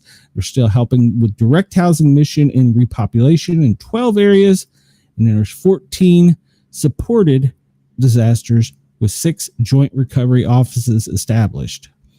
So if you look across the country there's very few states that don't have FEMA help going on right now. And we talked about this yesterday. Vermont, severe storms and heavy rainfall. They have given preliminary damage assessments and things in progress. These are from the storms from late July. So, all right. So that's it for the FEMA Daily Brief. Let's get the president's schedule today. Let's travel back in time, look at yesterday, see if we missed anything. Well, Tom Holman, he was at the Sticks. We talked about that. And the president made an announcement at 4:30, and they closed the lid at 6. But sometime around the Tom Holman Sticks time is when Hegseth came to the White House. 9 a.m., well, it was the normal in-pool call time for the media. 11:02, there's a lunch lid on the White House. And the president signs more executive orders at noon, so we've already missed that. And at 4 o'clock today, he's going to deliver remarks in the East Room. So I'll look forward to that tonight to see what is going on. Let's look here at WRC and see they have live updates to the Trump administration. And we'll see here that Live updates. Trump and Putin will meet next week. Okay. The DOJ has opened a probe into the New York Attorney General. Interesting. Trump and Vladimir Putin will hold a summit at the end of next week to discuss a ceasefire, according to a senior White House official. The Trump DOJ has launched an investigation into New York Attorney General Letitia James' office over her business fraud case against Trump that led to a massive civil judgment against him and his businesses. Texas Governor Greg Abbott is vowing to amp up pressure against the Democrat legislators who fled the state to prevent a quorum for a GOP redistricting vote by repeatedly calling special legislative sessions at the cost on the lawmakers from being away mount, as the cost of them being away mount. The EPA says it is canceling a $7 billion Biden-era grant program to boost solar energy. And yesterday we discussed this. Israel says it will take over Gaza City, escalating its war with Hamas and Palestine. All right, so there's no quorum still as the Texas Democrats are out of town. Pam Bondi tops Ed Martin as the special attorney to invest Letitia James and Adam Schiff. Zelensky sidelined from Ukraine war talks. Trump appears to hand Putin a diplomatic win. My little guy, poor fella. Appeals court blocks contempt proceedings against Trump officials over deportation. A federal judge abused his authority in pursuing contempt proceedings against Trump administration officials over deportation flights carried out under the Alien Enemies Act, a federal appeals court ruled on Friday. The three-judge panel of the U.S. Court of Appeals for the District of Columbia Circuit Court was split 2-1 with two Trump appointees in the majority and an Obama appointee dissenting. Why does that matter? This is law and order. The Lady Justice is blind. The decision overturns Washington-based Chief Judge Jason Boasberg's finding of probable cause that officials could be held in criminal contempt over flights that removed alleged gang members from the USA after he had ordered them to halt. Attorney General said immediately on X the decision as a major victory that will aid the Trump administration in carry out the mass deportations. And we discussed that. We mentioned that. And we're going to be probing people. Vance acknowledges constant negotiations about humanitarian aid in Gaza. Advocacy group sues the DOJ and FBI for access to Epstein records. National Weather Service is going to rehire workers after a deep DOJ cut. Judge considers ending an agreement on protecting detained children. Okay. A federal judge is hearing Trump administration's request to end a nearly 3-decade policy ensuring safe conditions for child detainees. The policy limits how long immigrant children can be held, requires safe and sanitary conditions, and allows third-party inspections. The Trump administration says substantial improvements since 1997 make this oversight unnecessary. All right. Trump to host peace treaty signing between Armenia and Azerbaijan. Germany suspends exports of military equipment that could be used in Gaza. Trump orders increased federal law enforcement in D.C. Governor Abbott is amping the pressure on Democrats in Texas. All right, there's that. National briefing. Pretty much the same we discussed. We see here Minnesota, Wisconsin, the severe thunderstorms are possible tomorrow. It's not going to get much better for you. It's going to move slightly to the southeast. And then on day 3, which is Sunday, it's going to be heavy rainfall in the center part of the country. Let's go back for a minute here. I wanted to look at Go back. All right. The Atlantic graphical forecast. This comes from the National Hurricane Center. We see here that this one, which is disturbance number 1, they don't anticipate it doing much over the next 48 hours. Actually, the next 7 days, it's going to continue to move to the northeast, up and out of the way. Now, this one, well, it gets a little shady in the next 7 days, but it only has a 40% chance of forming. Now, the only possibility currently that can see any issues is Bermuda. So take cover if you're in Bermuda. Let's see. What else do I want to see? I think that was it from this page. All right, so this is the tornado cast. I bring this up because of the severe weather up in the Midwest, and they're listing it, the National Weather Service, only at 5% today for Wisconsin and Michigan. But I think the chances are a little bit greater, so be on edge if you're in that part of the world. If you're pretty much up there in the Dakotas, Wisconsin, Illinois, Michigan, be on the lookout for high winds today, because the storm has the potential for causing some serious havoc to pretty much most of the central part of the United States with high winds. As always, I encourage you to have a weather radio. Be weather prepared. Have a flashlight, have a pocket tool, and have a weather radio nearby, or an app on your phone that alerts you, because they can happen quickly and be upon you. So also, the chance of hail up to penny size is a good possibility up in the Midwest. So please, if you're in that area, please be weather aware, because the chance of hail today is greater. All right. Let's look real quick here. Let me enlarge this. This is our weather and satellite view. Let's jump down here to Australia, because we've talked about America so much. It's only fair to talk about our friends in Australia. And we'll look here over on the west side. Well, Rockhampton, today it's going to be rainy with a high of 65, a low of 60. Brisbane, it's going to be cloudy. It's already cloudy. 57 to 65. Sydney, well, Sydney, you're looking at rainy skies today. 56 as your low, 59 as your high. It's not going to get much better. Melbourne, today is going to be sunny for you. It's partly cloudy right now, actually, but you're only going to have a high of 58. And I heard in some parts of Australia, they saw rare, very rare snowfall. Today in South Australia, you can anticipate cloudy skies, high of only 64. It's going to be down in the low 40s. Over in Perth, rainy, 60 to 65 is your high. In Carnarvon, I'm pronouncing it wrong, I'm sure, high 74, the low of 62, and partly cloudy skies. Up in Broome, well, you're looking at a high of 82, nice and sunny for you today. Darwin, well, you're going to be nice and sunny, high of 90. So Papua New Guinea, well, you could anticipate a high of 69 and rainy 66. Down in Hobart, you will see partly cloudy skies, a high of only 54 and a low of 43. And we look there at your satellite view, and it is cloudy over most of the country. Let's hop over here to America. We see there the path of what used to be Dexter will just be going out to sea. This disturbance is just kind of sitting there. So and this one is forming back here, and this is the next one that they think is going to be a problem in the next 7 days.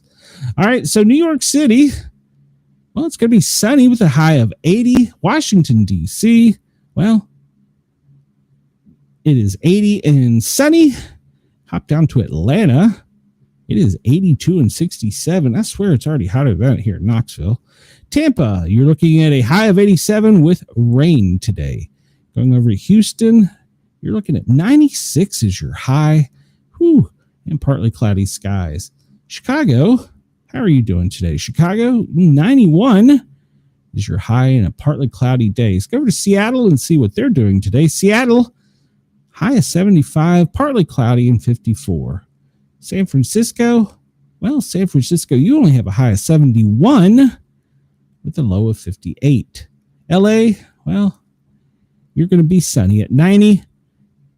Bright, clear skies. Tonight, it may get down to 64. Salt Lake City, beautiful city, 79 degrees with a low of 64. We see as we zoom in on the lower 48, that pretty much from the Keys all the way up through pretty much New England, cloudy to partly cloudy skies, and back over to the west, we see the cloudy skies in the Midwest. Let's see, we just looked at that. I wanted to bring this up yesterday. Yes, you're correct. They are having a large amount of animals washing up on the beach in Australia, and they suspect that Chinese are doing something. There's some talk in the conspiracy world about that, yes. I'm going to download this while I think, because I'm going to send this to Yergs. I thought this would be timely. Okay, working on it. Save. I thought this would be timely when we're starting to worry about the hurricanes. So this is a preparedness checklist for pets. So you want to consider these options for your pet's location during a hurricane. You want to take your pet to a friend or family member's house or a hotel outside of the threat zones. You need to make those arrangements ahead of time to avoid last-minute surprises. Keep your pet in a secure, storm-prepared location. You can find pet shelters. Leave your pet with a friend in a safe zone. Keep your pet prepared at all times. Keep your pet up to date on their shots. Maintain proper paperwork. Make sure your pet is microchipped and is wearing vaccination tags. Keep electronic and paper copies of your current medical records for your furry friend. Items you should have, well, portable carrier, an extra leash, an ID tag, pet food, at least 2 weeks. Store it in a watertight container or use canned cat food, but you probably should have a manual can opener. Water, you should have at least 2 weeks of clean water. Large dogs need about a gallon per day. Ironically, so do humans. You want to make sure they are up to date on all their immunizations. They have any medications they need. Flea and tick, heartworm should have at least 2 months supply. That's funny. They don't want you to have that much. I talked to the veterinarian about that. Litter and newspaper for cleanup. Toys and treats. It's always good to have treats for your furry friends. Towels, first aid supplies, and always have a recent photo of your pet. I'm really on to this because I think Ginger was separated from her family during a hurricane and got lost and ended up being on the streets and was almost euthanized until I came to her rescue. All right, so we're going to look at weather warning. It's always a good idea. Chris says, YouTube doesn't like when you mention derogatory things about that country. They may or not be responsible for those animal allegations. We love China. We love YouTube. Yes, I do find other sites start calling them like the red dragon or the bear or the eagle. And they start putting all these terms on it. And they're like, well, if we don't, YouTube's going to cut into our algorithm. Well, that may be true until the algorithm figures out the code word you're using. So why not just say it? I mean, I don't know. I'm an equal opportunity discriminator. Well, up in Maryland, Montgomery County, shocking news. They're doing test messaging. Boy, I tell you, up in Maryland, they must get tired of getting all these test messages. Kansas, Nebraska, you have a heat advisory. There's a shocker. Georgia, well, flooding again. And we jump down to all the coastlines, and in the Gulf of America, there's some kind of either small craft advisory or flood advisory. So if you're out on a boat this weekend, please have a marine weather radar as well as a weather radio and be aware of your surroundings. California has a heat advisory. Yes, they do. And a dense fog advisory. Well, that's only got 30 minutes left. New Mexico, you have a heat advisory probably for the next 10 hours. Flooding on the North Carolina coast with beach hazards. And we get back into the heat advisories for California and the flood warnings for the South. Up in Wisconsin, there's a beach hazard statement. All right, let's look at that one. Life-threatening waves 3 to 5 feet are expected in the Sheboygan and Ozaukee counties from Saturday afternoon through Saturday evening. Dangerous swimming conditions are expected due to the high waves and onshore winds. Stay out of the water and away from dangerous areas like piers and breakwalls. There you go. If you're up there this weekend trying to enjoy some activities, be weather aware. Texas, Oklahoma, extreme, Missouri, and Kansas, you have the heat warnings advisories as well. Nebraska, Iowa, South Dakota, all of you pretty much straight up the center of the country. code orange, code red for heat today. All right, I'm trying to hurry because I want to get to something different, a little different today. We may just jump through some of this real quick. We look here. This is the lower 48, and we see all of the advisories we just talked about. The heat advisories extend from the Great Lake down to the Gulf of America on the west side of the Mississippi. And over here in the central part of the country, we're talking about the Four Corners area from Salt Lake, Colorado, pretty much Arizona, New Mexico. That whole area is red flag warning for fires. Extreme heat warnings down here in the Baja, in California, Southern California, pretty much all of Arizona.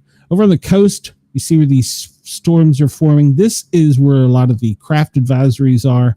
They extend up into the Chesapeake on both sides of the Maryland and Virginia, as well as it wraps around down here all the way to the Keys. So if you're out on a boat this weekend, be careful. The waves are going to be kind of high and the weather could be bad. Let's look at lightning activity currently. I'm going to skip through this real quick. And we look up here and it looks like Lake Huron at the Canadian border. There's a really strong storm there.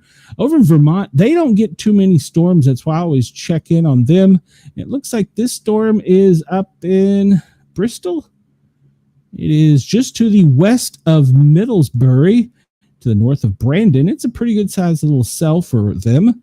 Over here in Rutland, and is that Montpelier? Well, it looks like to the west of Rutland, there's a pretty good sized cell. There's going to be some cells coming across Lake Champlain there. So if you're up in the northeast, especially in Vermont, be weather aware. These storms coming from the Chesapeake all the way down to the Keys are off the shores. They're causing a lot of electrical activity and a lot of high winds, and as well, that's making the waves rough. Florida, you're being lit up right now from Homestead to Gainesville. You have intermittent storms all over with lots of electrical activity offshore. I would hate to be on an oil rig today. There's a lot of electrical activity that's going to be moving to the northeast. If you're a dinosaur in the Keys, remain vigilant. Correct. I will never forget that. That was the funniest thing. Over in Louisiana, you have a cell, a really strong cell right there off the coast and coming inland at Homa. So be aware there. That's to the southwest of New Orleans, but it will be moving to the east northeast up to New Orleans. Looks like here Houston, more over towards Port Arthur, there's a pretty good size cell too. All right, let's hop over to the lightning activity that has caused power outages, and so far it looks like there's not. Nope, I'll take that back. Nebraska, 18,594 people are without power. Must be pretty evenly spread because it's not showing it. I'm sorry, that's not Nebraska. Did I say Nebraska? Illinois. 18,594 people are without power. Must be spread pretty evenly because it's not showing one particular county as opposed to another. California, it's probably going to be due to the fires and the heat. El Dorado, yes, 4,619 is where the most are without power, but a total in California of 10,285 are without power. Let's see. What is this map? I don't know what this map is. It's giving me a headache. All right, well, we'll move on. This map is not showing me anything. All right, here is a big, beautiful, perfect round globe that shows the AI wind. You can see, as we discussed, a lot of that wind is offshore of the U.S. from the storms moving to the northeast. It's pulling up slightly out of the Gulf, going across the mid-Atlantic, Chesapeake Bay region down to the south, but it's just a slight breeze. The most windy areas of the country are going right up the Mississippi and to the west where that storm front is trying to come through. We do have some winds coming in off the Pacific that's being broke up in the Rockies. So you can actually see the delineation line of where the winds are being broke up by the Rockies. We look down in Australia and we see, well, it is going to be kind of a windy day on your Gold Coast. Looks like it's spinning to the west. Most of the winds are coming onshore and distributing across country to the west and to the northwest. So Antarctica, well, you've got all kinds of wind down there. Is that no? That's the South Pole. Antarctica's up here by New Zealand. What's wrong with me? I should learn my geography. Yeah, Antarctica is up here, where New Zealand was making those rescues. Yeah, it's lots of wind up there. I applied for a job up there as a paramedic, and they said that I should have applied 2 years earlier because I was too old. Bastards. All right. Stream boob. Man, you just hit everybody up. Here is the view of the heat. And we talked about this right now. The hottest spot, Phoenix, 104. Las Vegas is trying to tie you up there at 104 degrees. New Orleans, 87. Houston, 94. Washington, D.C., 79. Up in Boston, 78. It's not cool and balmy anywhere. 66 currently in Seattle. We'll go down to Australia and check current temperatures there. It's a little cooler in Australia. Up in Darwin is 73, Broome 72, Port Hedland 64, jump down to Perth is 60, Alice Springs, you're chilly, 43 degrees right now. Adelaide 45, Melbourne 44, but Canberra, well, they take the cake with currently 33 degrees. So they're only going to get to 55 today. Brisbane 57 currently. Mackay 65, Cairns 63. We'll take a quick look at the National Weather Service heat advisory. We've talked about this pretty much. If you look down here, everything on the east of the Mississippi is code yellow, which is minor, with the exception of Florida. Florida is mostly code orange, which is moderate. But back over to the west, on the west side of the Mississippi, it's all orange and red, which orange is moderate. Red is major. That goes from the Great Lakes all the way down through Texas, extending through New Mexico along the border with Mexico over to the Baja and Los Angeles. Those areas, you're looking at moderate to extreme. Some people are magenta. If you look in there, you see that's probably like the Phoenixes in those areas. You're looking at extreme. So they don't want you to stay out in it for too long. Make sure you're staying hydrated and that you can seek shelter from the heat. Look at the fires here in the U.S. The only new fire in Florida to report, Rogers River, 340 acres, 0% containment. But we look over here to the west of the Mississippi and over into California. These fires are growing and intensifying. But right here, this area where the fire danger warning is so bad, some of these fires are firestorms now, creating their own weather, burning 1,000 acres an hour uncontrolled. And for the longest time, there was restricted airspace over them and they couldn't do water drops. I don't know. Just throwing it out there. All right, here's the smoke flow from today. And we see the fires up in Canada. It's really pushing off to the east, not really extending down much, maybe to the Great Lakes some, but most of the smoke is being pushed out to the east. It's making it as far as the United Kingdom. The lower 48, you can kind of, most areas are going to have a smoky, hazy day, except for the south. We're exempt from it today. Anywhere from Southwest Virginia through Alabama, the Carolinas, and down into Florida, well, we're in the clear for smoke today. And we look at, this is the air quality. Well, those fires are causing some poor air quality. Buffalo, Montreal, over into Vermont, Maine, back down. I'm actually just going to throw Washington, D.C. in there because I'm sure that's going to move to the east, northeast. So pretty much from Atlanta over to the coastline of Savannah, up through the mid-Atlantic into the Chesapeake, New England area, back over to the Great Lakes. You are all code yellow for moderate skies. But you get over into areas of Kingston, Ottawa, and they'll be moving over into New York, Rochester, Buffalo. You are going to have some unhealthy air, dangerous for people that are sensitive to the storms. The air quality map for the United States. I don't know how many people I got left hanging in here. We see that dust from the Sierra is still coming across and making its way up into the Gulf. Not as strong as it was last week, but it is opening up this whole area for warmer temperatures. Because remember, when the dust gets in the clouds and as it's pushing to the west in the jet stream, it's actually producing ice, keeping cooler temperatures, which inhibit the hurricanes. Well, hello there, Asylum. Welcome. Glad you're here, Harley. And we can see up here in Canada, that whole area, just terrible.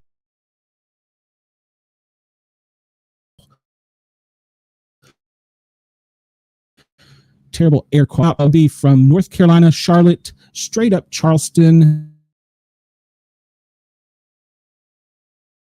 Some very poor air quality conditions due to the smoke. Oh, that fella doesn't look happy. Here's that fella. New Milford. That's unhealthy air. I've never clicked on one of these to see what it does. Harrisburg. That fella looks unhappy. Sensitive air quality. I gotta stop goofing because there is something I want to try and see if we can figure out. Australia, your air quality isn't really that bad. Yeah, it's low for most of your country for your air quality. You do have some fires burning, but they're mostly to the west and to the north. So the winds are circulating around, pushing up pretty much up through Alice Springs and back over to the west of Broome. You have some smoky conditions there.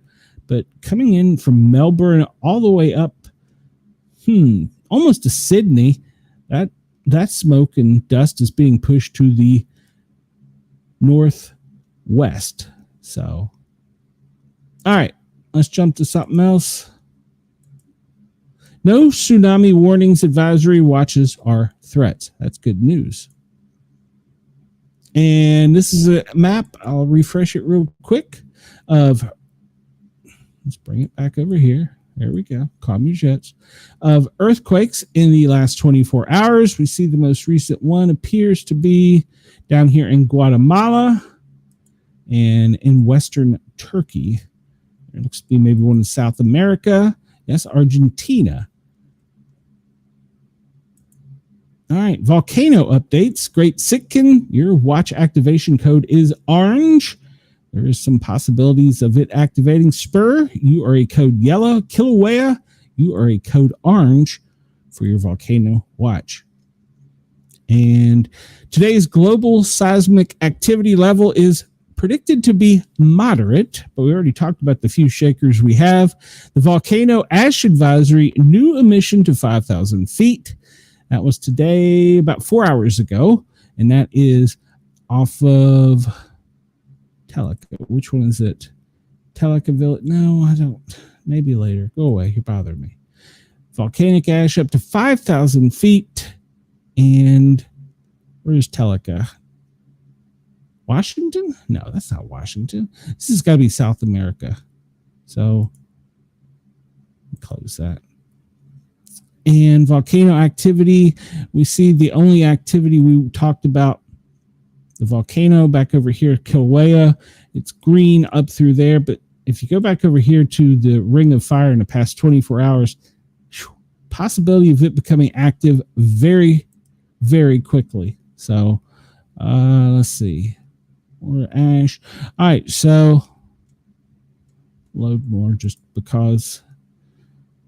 Yeah, they have ash warnings, moderate earthquake. In Indonesia, we talked about that one, 5.3, and the ash from the volcanoes, and a moderate earthquake in Indonesia.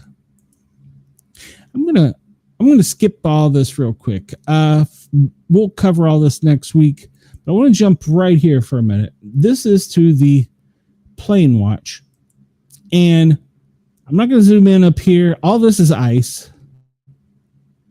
Down here, this is training in the Gulf of America.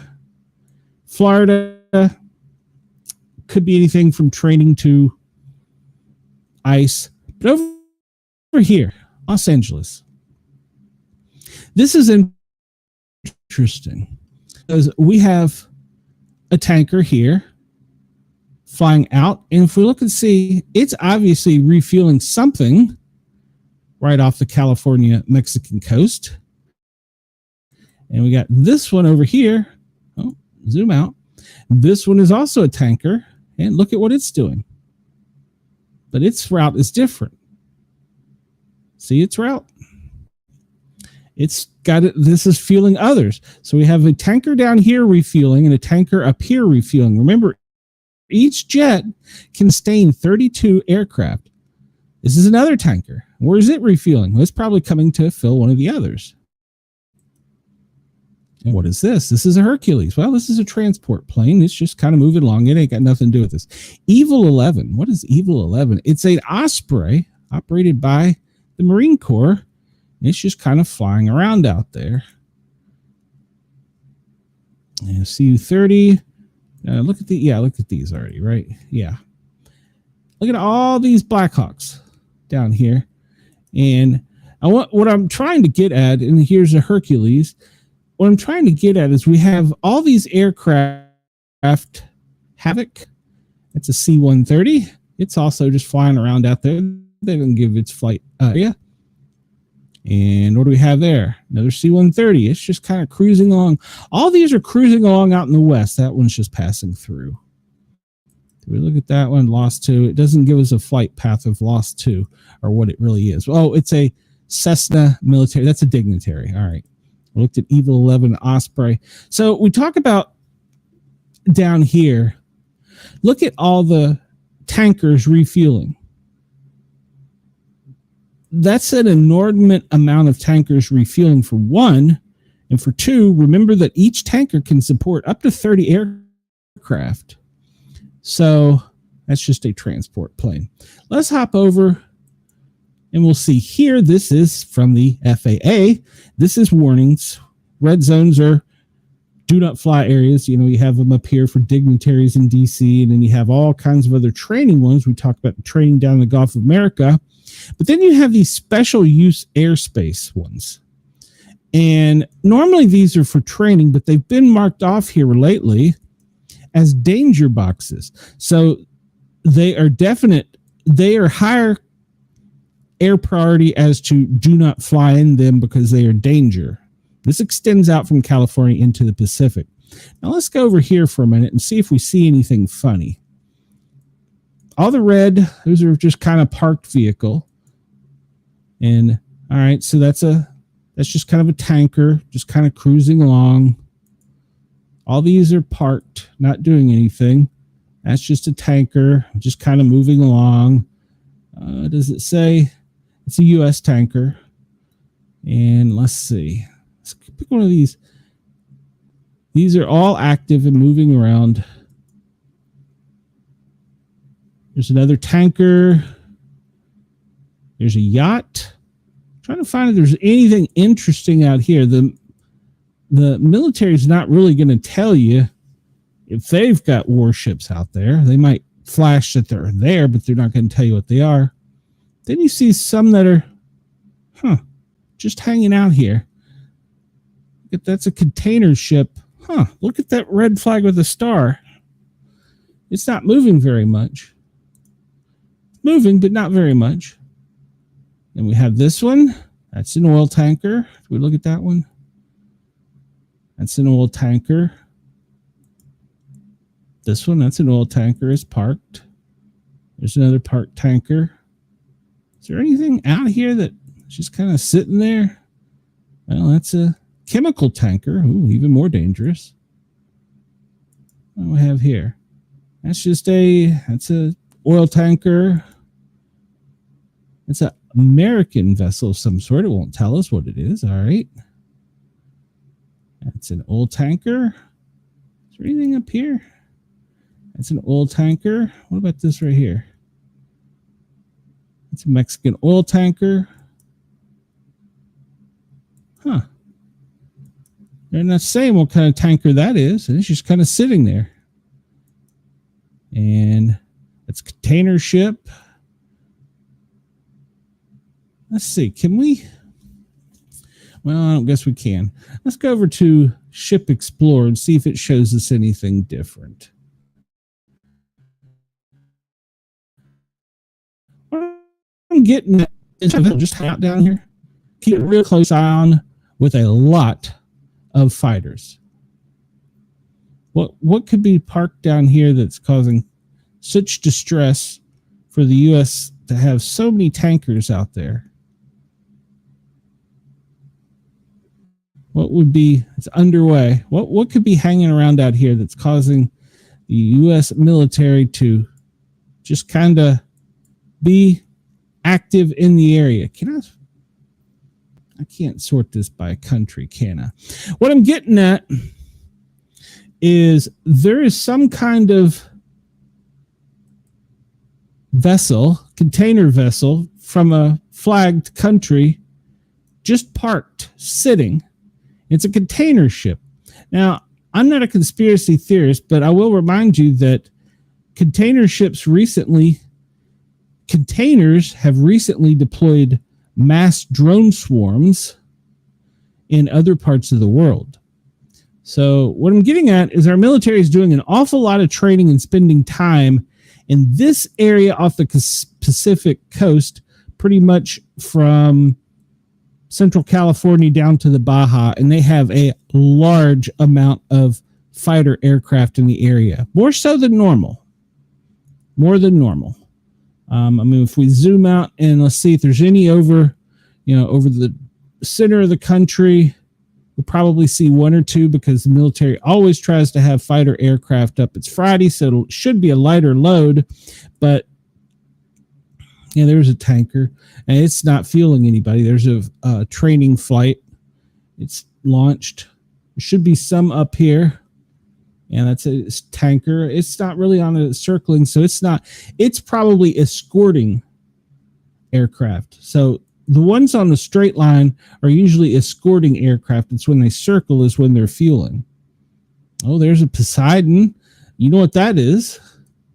Poseidon is a aircraft vessel that hunts out submarines, and it's coming out of Buffalo. It's kind of interesting. And it's headed straight to the northeast. And we look at that one. Let's see. Let's go over here off the East Coast. And C-130, Blackhawks, that's just going to be kind of patrolling. Go down here. That is a dignitary coming out of the Bahamas. Hold on a minute. It just picked up right there. That's a dignitary plane, and I bet you it's coming for somewhere, if I had to guess, off of this country's rock. No, off of this country. No, yeah, that one. Never mind. Just disregard me. But what I'm getting at is there's a lot of aircraft and on the West Coast. For what reason? I don't know. I'll leave that to you. You can go search it out in Marine and Ship Viewer. We'll also zoom out real quick and I'll refresh this. Let's see if there are any balloons up and going around. And doesn't appear to be too many today, at least in America. Over in UK, there's one or two. And I don't see any down in Australia.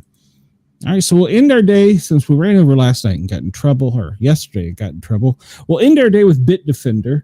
But to remind everybody to be vigilant with the storms, have a weather radar with you at all times. Weather radar, weather radio.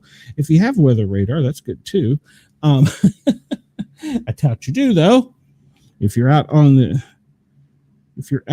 seas or the ocean this weekend, make sure that you have a marine radio, and remember that some of the conditions are going to be favorable for some severe storms this weekend along the Atlantic and Gulf Coast states. So if you're out in those areas, be cognizant of the weather, and if anywhere in the country, well, stay hydrated because it's going to be a very hot weekend.